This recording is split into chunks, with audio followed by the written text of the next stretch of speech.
Selam alaikum, dobro nam došli. Još jedan druženje. Moram priznati da danas puno puta smo snimali videa i svaki put smo morali ukinuti. Ne znam šta je razlog tačno, ali vidjela sam kroz život, kroz iskustva da je kad odlučite nešto raditi, ako ima puno prepreke da radite to sigurno morate raditi. Zato što prepreke ne pokazuju da je to ne treba se uraditi, nego baš trebate da to uradite. Čak i sa jednom prijateljicom iz Istanbula kad smo razgovarali, ona je rekla, kad ja krenem u jedan projekat, ako nema nikakvih prepreke da je realizujem taj projekat, ja taj projekat ostavljam. Ako krenem za jedan projekat i to svaki korak biva problem, znači taj projekat puno hajra nosi u sebi. Tako da ja sam danas odlučila da snimim video i rekla sam sebi kako će taj video treba da izgleda, o čemu trebam da pričam i raznih razmišljanja, ali najviše mi u srcu leži dva tema, knjige i medresa. Medrese koji se zvalo, ona je, još uvijek se zove na turskom, Imam Hatip. Zašto knjiga? Zašto medrese? Sve imaju direktno veze sa Ramazanom, kako dolazi i rekla sam vam kako se radujem, kako radujem se u itikafu, razna vrsta itikafa koji će biti, ako Bog da, realizovana za mene. I onda vjerovatno sam ja sa mozgom ulazila u dubinu svega toga i razmišljala kako treba da to izgleda i razmišljala sam o knjigama. Kako sam ja upoznala sa knjigom, to mi je bilo godina osnovne srednje škole, čak sam ja do 3. razreda nisam dobro čitala.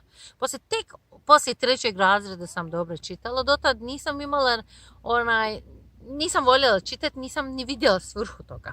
Zašto treba da čitam? Kad mogu da razumijem sve što pričaju, nek mi ispričaju šta moram čitati. U suštini, tek kad sam počela da čitam poslije 3. razreda, kad sam tečno počela da čitam, onda sam razumjela što znači knjige. Ja sam se zaljubila u knjige, jest. Ali najviše mi je pomogla taj dio knjiga koji mi daje snagu u normalnom životu. Kako mogu da bolje razumijem šta govorim i šta govore, a bolje da razumijem šta čitam, bolje da zaključavam stvarima o kojima sam čitala. Ja volim književnost, definitivno klasičnu književnost. Osnovnim srednjim školama kad sam bila, babo on je profesor osnovne škole bio i on je imao ogromnu biblioteku. I tu je bilo, većinom njih bila klasika i bilo je neke stvari koje se on zanimao, ali sam ja imala puno knjiga koje mogu da čitam, koji su meni dostupni. I vrlo sam mirna dijete bila, tako da sam vrlo često imala zabranu da izlazim, da se igram sa prijateljima vani.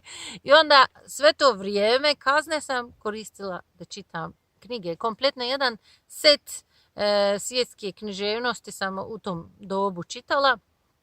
I tek sam kasnije shvatila koliko me ojačala kao osoba te knjige. Znači, ovo su knjige klasične, kako se zove, književnosti, koji su većinom romani, lakšeg sadržaja, puno opisa, puno brzo događaja, ali sam vidjela što znači u konceptu čitanja. I kad sam dobila svoju djecu i njima sam preporučila i odmah da spominjem zašto sam o knjigama pričala, imamo jedan projekat, hvala Allahu, sa jednom prijateljicom koji je isto Turkinja, koji je živi u Bosni, koji dugo godina ovdje i dugo godina će živjeti, koji ima djecu, zajedno na Instagram profilu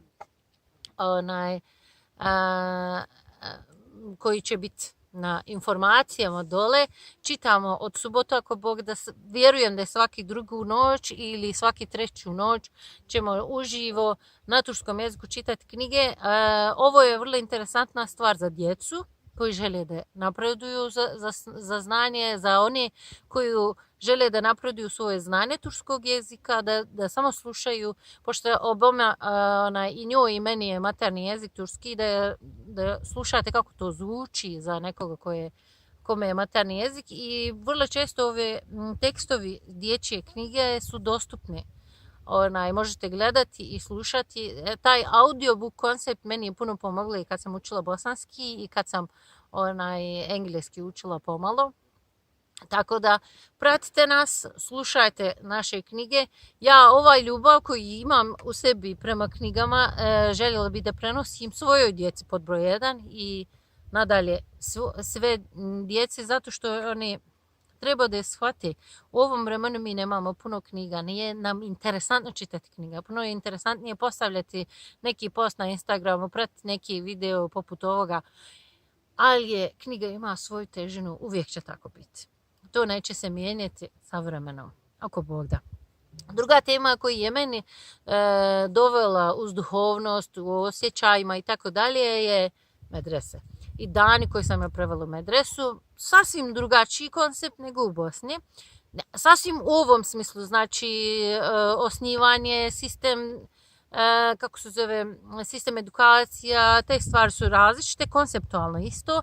I drugačija je, makar bila kad sam ja bila u školu, ja sam primijetila neke stvari da su puno promijenile, a sad kako se zove, dok sam snimala ove video jedno za drugim, da sam vidjela i ovaj projekat čitanje knjiga, smo odlučili sa jednom prijateljicom koja je isto završila medresu i taj duh iz medresu koju prenosimo, ja sam tek sad primijetila maltene. I vidjela sam kad sam završila već bila medresu, našla sam tekst, zapravo kasetu za kastofon, da je kompletna kaseta napravljena samo za medreselije. On ima pjesme i poezije i tako dalje. I vidjela sam, ja makar sam sama vidjela u sebi ta promjena duhovno, materijalnom smislu, koliko sam ja drugačija osoba postala kad sam završila tu školu. I kad negdje sretnem nekoga koji je u Turskoj završio medresu, otprilike istom tim terminima, kad sjednem sa njim razgovarati vezi škole i odnos sa učiteljima, odnos sa prijateljima, sasvim drugačije. Recimo, jedna šala koju smo mi radili, kad si u osnovnoj školi ili u srednjoj školi, kad se prepišeš od nekoga, znaš, samo prepišeš. Ako si u medresu, onda kažeš, halali, od tebe sam se prepisao. I tako da to je taj neki koncept koji je nas čini drugačijim. Vjerovatno kako sam ja počela ispitivati oko svoje vjerovanje, oko svoje duboko osjećaje, duhovnosti. I odakle sam ja to pokupila? Zapravo sam ja sve te stvari iz medrese prenijela u svoj život. Mada moram reći da sam aktivnim nastavom puno više sam naučila. Recimo klubovima koji sam pohađala kad sam bila u medresi, sam puno toga naučila nego ovim običnim predavanjima gdje samo čitam knjigu i tako dalje. Ili eventualno u temama gdje je postavljeno, recimo o poslanikovom životu kad smo radili, jedan moj profesor postavio pitanje, a iz političkog aspekta kako bi bio, ne znam, ovaj stav kako možete tumačiti. Recimo te takve pitanje koji ulazi u dubinu stvari je meni odlučila, pokazala put kakav osoba trebam da budem, na koji način trebam da živim i tako dalje. Zato moja medresa daje meni puno snagu da nastavim u životu kao osoba. Ne da glumim nekome, eto ja znam, nego da budem bolja osoba, da budem bolja Zehra i da budem bolja vjernica. To sam htjela podijeliti s vama. Pratite nas na Instagramu, sve informacije su na dodatku. U vezi Mehtopovog projekta, ovo Second Hand Sarajevo Reading, ćemo još razgovarati, ako Bog da ima fantastične ideje i mišljenje, još ćemo o tome razgovarati. Vjerujem da vam je lijep dan bio, eto skoro i završava. U pozadinu već je probeharala ovo drvo. Ja ne znam tačno šta je, mislim da je jabuka, ali prelijepo i miriše. Mene ubija sa mirisom ovdje dok ja sjedim. Nadam se da ste dobro. Nadam se da vam je bilo lijep dan. I nadam se svakim danom nalazite nove razloge za nadu i za ljepotu. Lijep vam je dan.